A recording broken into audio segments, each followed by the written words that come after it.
So, we finally have a queer Christmas movie, and it wasn't on the Hallmark channel because queer people aren't allowed to be on there.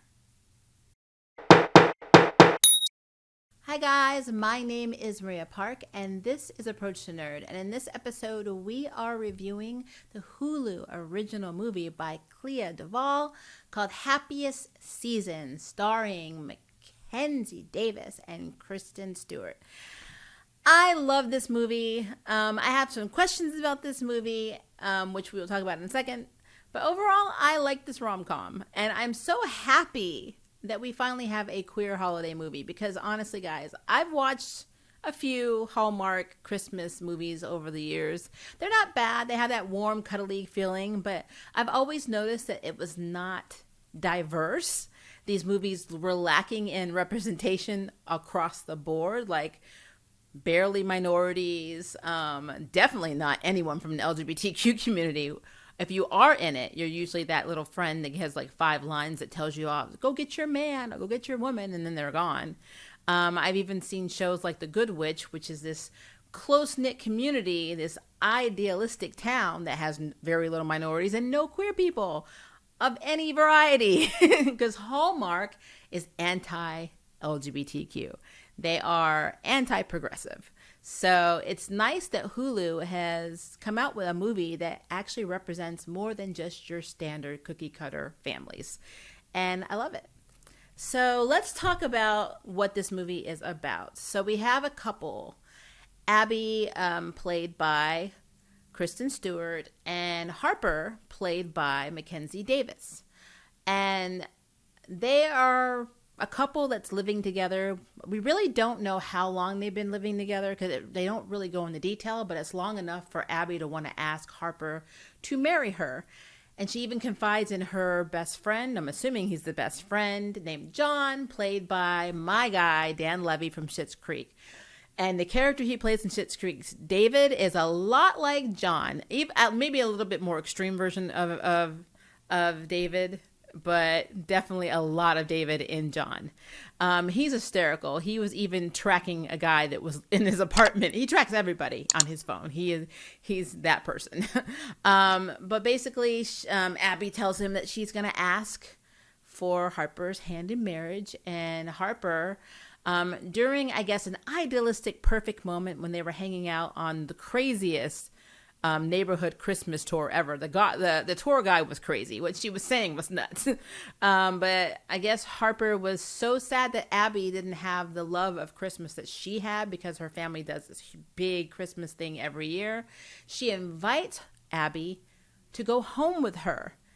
Now, the first clue that that's a mistake is the next morning when Harper basically tries to backtrack and says, you really probably shouldn't go. I mean, you don't like Christmas, and you're taking care of these animals, and who will take care of them if you leave? That is a clue that something is wrong, which we later learn while they're almost to Harper's house, family's house, that she never told her parents that she was gay. So that also means they have no idea who the heck Abby is, or that Abby is her girlfriend. And she convinces Abby to just play along with this scenario, and she's going to tell them right after the holidays, it's only 5 days, what could possibly go wrong? And so much goes wrong. I'm like, so much goes wrong. And I don't want to go verbatim down this and just talk about everything that happened in the movie, but everything that could possibly have happened. I mean, at one point, Abby was accused of shoplifting thanks to Harper's sister Sloane's evil twins. They're cute, but they're evil, slipping a necklace in the store into her bag intentionally so she would get caught. The mall cops were crazy. I don't know what they were on, but they were interrogating her like they were like members of like the FBI or KGB. It was insane. Everybody has a secret in this. Sloane's in the middle of getting a divorce, which she doesn't want to tell the parents because the parents, Ted, played by Victor Garber, who was from Legends of Tomorrow. He's also in The Orville and a slew of other shows. And Tipper, played by Mary Steenburgen. I always mess her name up, even though she's been around for a long time. But those are the parents. And these parents have a view of perfection, what they want their families to be. And their daughters have always had to compete against each other to be, I guess, top girl or, best girl in the family. And so Harper right now is pretty much the valedictorian of perfection in the family. And Sloane is looking for every avenue and every piece of information to knock her sister down, and they fight like cats and dogs. They do have a third sister named Jane, who's one of my favorite characters. She's adorable. She's overlooked. Her parents basically even stated that they gave up, on her in preschool when she wouldn't stop biting people, I think is what she was doing, which is crazy. They moved her bedroom to the basement because she had night terrors, but it was half basement, half storage room, which is insane. So the family's upstairs and she's in the basement. But she's so sweet and disaffected by all of the crap that her parents do. And that's why I think I like her. Even though she was treated like not a family member and less than, she acted more mature and more put together than everyone in that house. So I love the character Jane, and she's played by Mary Holland, and she's a really good actress. So I was very impressed with her.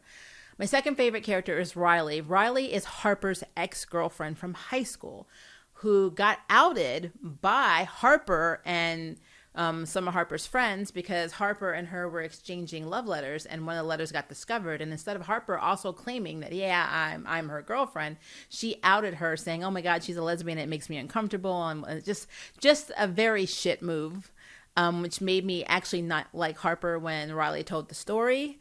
And honestly, the chemistry between Audrey Plaza, who plays Riley, and Kristen Stewart, who plays Abby, is insane. I mean, I actually wanted them to be the main couple at some point during the movie. I'm like, wouldn't it be a cool plot twist if Riley and Abby ran off together?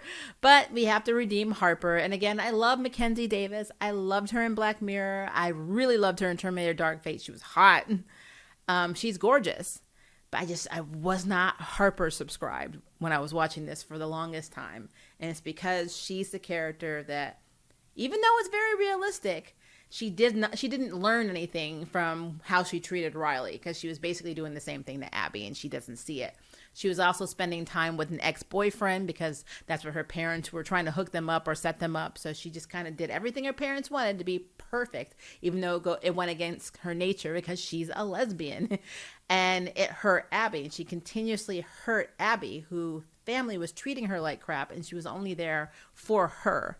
So yeah, Harper was not high on my likable list, let's put it that way. But she does redeem herself a little bit. It takes a lot for that to happen. An extreme, basically being outed by Sloane. Abby had enough. She was going to go home. She couldn't get a cab or an Uber because it was $1,000. And so they have a conversation. And what's really interesting to me simultaneously, John comes to get her. He literally comes to save or rescue her, which I thought was really interesting. I thought that was extremely sweet.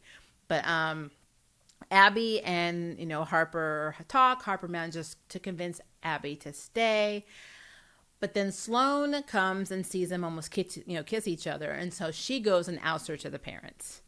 And while Abby is looking at her, Harper tries again to say, no, it's a lie. And you can even see on Riley's face, she's like, this bitch doesn't learn. But when Abby's like, I'm done, I'm out. And she's like, I can't do this anymore. And she's like going to get her stuff.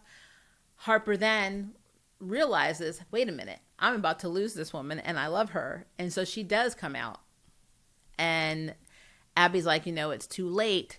And she's leaving. And what I love is that John is the voice of reason. So Dan Levy's character is the voice of reason. He actually comes out and he's like, he goes so far as to say, just because she can't come out of the closet doesn't mean she doesn't love you. And he reminds her, Abby, that she had a good coming out story, but his father threw him out of the house. And so everybody has a story like hers. Everybody has a story like him, and everything in between. And I thought that was really interesting. And I love that they put that in the movie because not everybody has that story. So yeah, it is a thing. And I am living proof of that. I didn't have a bad coming out story, and my spouse did. And continuously does, technically. So it is a thing that is realistic. And I love that they included that in the movie. But yeah, I mean, overall, I really enjoyed this movie because it didn't just show you the struggles between a same-sex couple coming out, getting acceptance, battling homophobia, basically learning to accept yourself. It also showed a family that to the outside world seemed perfect, which is probably the least perfect in the entire movie. There was lots of dysfunction, and I love that the parents had to realize that their expectations for their kids were driving their kids away, and that they didn't realize that their daughter was scared to tell them that she was gay because she thought that they wouldn't love her, and that their other daughter was scared to talk about a divorce because they thought that she would be ostracized and wouldn't be loved. And then poor Jane didn't realize that Jane didn't even consider herself to be part of the family. And I love Jane's line when, the two girls are basically confessing their truths. She's like, I don't have a secret, but I'm an ally. and then everything that Jane says just kind of mesh well. It was just awesome. She painted a portrait. She said she spent 100 hours on it. She painted Main Street. It was gorgeous. It gets destroyed. And, instead of her getting extremely mad, she stands up for herself, but she's just very accepting. And when the father turns down the sponsor for his campaign, because he's running for a political office that, the sponsor is very conservative, and she basically says, I will sponsor you if you get your daughter to basically adopt a don't ask, don't tell, policy. And he doesn't do it. And I love how Jane's like, well, don't worry. When I sell my book, I'm going to support us. And she does. A year later, she has a successful, they're at her book signing and reading, and it's very successful. And so Jane is one of my favorite characters because she's so removed from everybody's situation. She's just like marching to the beat of her own drum. And I love it. And I loved Riley. I loved Riley's character in this movie. Aubrey Plaza, for me, stole this movie. I really, really, really wanted to see what happened with Riley later. And I can't remember. I remember they were showing scenes like at the end a year later, but I don't remember if we got one for Riley. And that's sad because Riley is very cool. And Harper was such a bitch to her. And she even admits, she's like, she even feels guilty to this day how she treated Riley. Because what she did to Riley was extremely wrong. That girl got ostracized and attacked by all those kids in school. And Harper just said nothing. So, yeah. Good movie. Definitely would recommend it. Hopefully we'll get more Christmas movies and other seasonal movies that are same-sex and non-binary, transgender. Maybe this is just the foundation for cooler, movies to come. But yeah, for rom-com, I'm not complaining. It was good. It did its job. It was romantic. It was funny. It gave me the feels. The only questions that I had about it was, how long have the couple been together? What year was it set in? Because there's nothing really distinguishing what time period is or anything like that, which is vague, which maybe it was meant to be vague. So you never know. But yeah, loved it. Love to know what you would think. So please leave me a comment below and let me know. And if you would like to sign up for jury duty, hit the subscribe button. If you'd like to know who's next in the nerd ballot, hit the notification bell.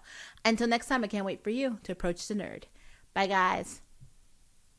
Thank you for watching my video. I really appreciate it, but hey, the party doesn't have to stop now. Click on one of these videos and keep it going.